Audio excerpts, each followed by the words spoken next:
मैं एक गुंडा, कातिल, जेल से भागा हुआ मुजरिम।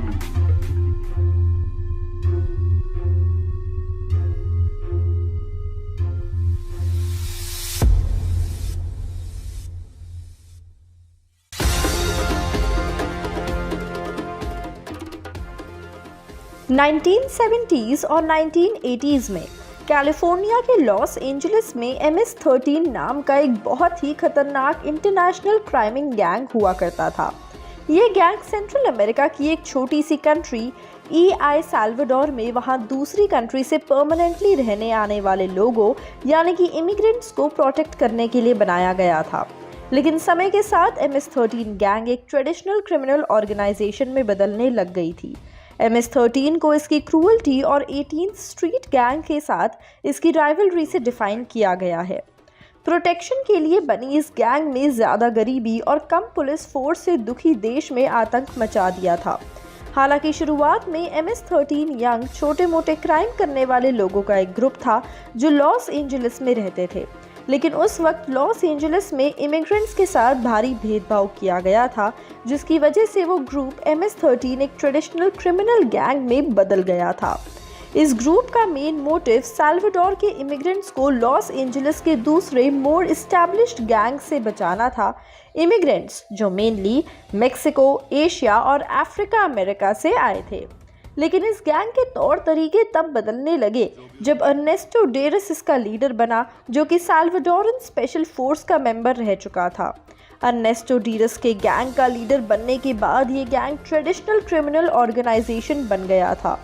अर्नेस्टो ने अपनी मिलिट्री ट्रेनिंग का इस्तेमाल MS-13 गैंग को डिसिप्लिन करने और उसके ऑपरेशंस में सुधार करने के लिए किया, जिसके बाद MS-13 गैंग और भी ज़्यादा पावरफुल होने लगा और इसके बाद ही 18 स्ट्रीट गैंग के साथ MS-13 की राइवलरी की शुरुआत हुई थी।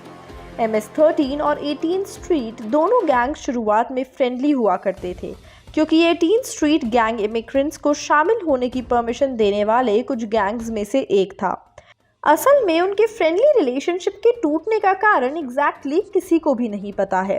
कहानियों के कुछ वर्जन्स में कहा गया कि एक लड़की को लेकर इन दोनों गैंग्स में लड़ाई हुई होगी और इस लड़ाई में एक MS-13 गैंग का गैंगस्टर मारा गया था, जिसके बाद उनकी राइवलरी साइकिल शुरू हुई, जो जल्द ही दो गैंग्स के बीच एक कड़ी दुश्मनी हो गई थी और दो क्रिमिनल गैंग्स के बीच की लड़ाई में सिविलियंस पिस रहे थे।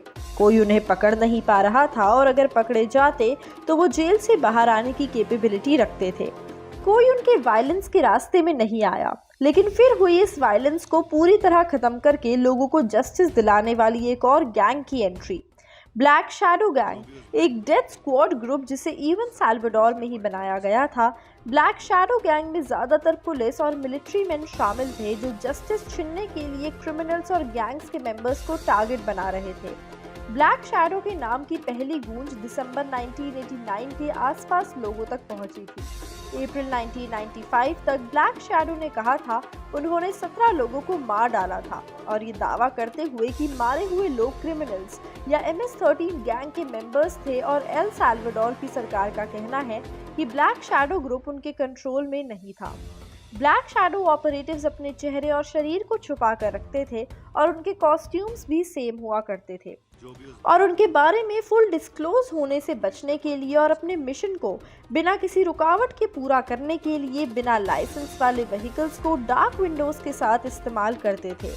ब्लैक शैडो का कहना था कि उन्होंने उन लोगों को मार डाला क्योंकि पुलिस कानूनों को लागू नहीं कर पा रही थी और वायलेंस की लिमिट्स पार हो चुकी थी। इसीलिए अब जो वो कर रहे थे इसे वो क्रिमिनल गैंग्स के खिलाफ सोशल क्लेंजिंग कैंपेन कहेंगे।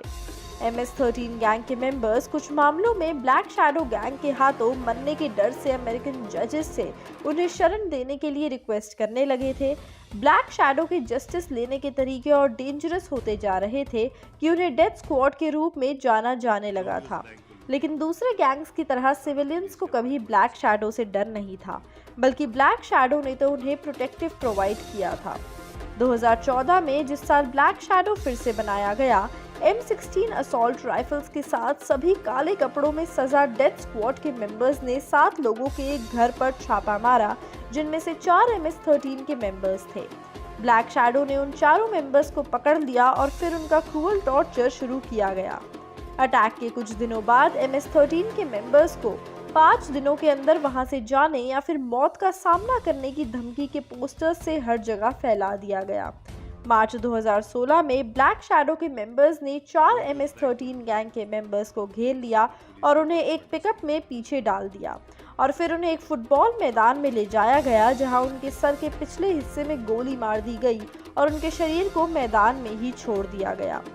घर में घुसकर अटैक करने से लेकर सड़कों पर अचानक हुए मर्डर्स तक ब्लैक शैडो अपने मिशन को बिना किसी दया के अंजाम दे रहे थे, जिसके लिए वहां की कुछ अथॉरिटीज ग्रेटफुल भी थी। यहां तक कि एल साल्वाडोर की नेशनल असेंबली के हेड ने भी ये एडमिट किया कि मॉरली वो इस तरह के जस्टिस का सपोर्ट करते हैं क्योंकि वो सब लोग हर कदम पर क्राइम से थक चुके थे। और देखा जाए तो ब्लैक शैडो के अलावा MS-13 गैंग और बाकी के गैंग मेंबर्स को और कोई नहीं मिटा सकता था। तो इस तरह खलनायक को मारने के लिए और खलनायकों को तैयार किया गया था। तो ऐसी ही कोई कहानी या प्लॉट या गैंग्स की लड़ाई हमें खलनायक 2 में देखने को मिल सकती है। कहानी पसंद आई हो तो लाइक, शेयर और कमेंट ज़रूर करें और हमारे चैनल को सब्सक्राइब करना मत भूलिएगा।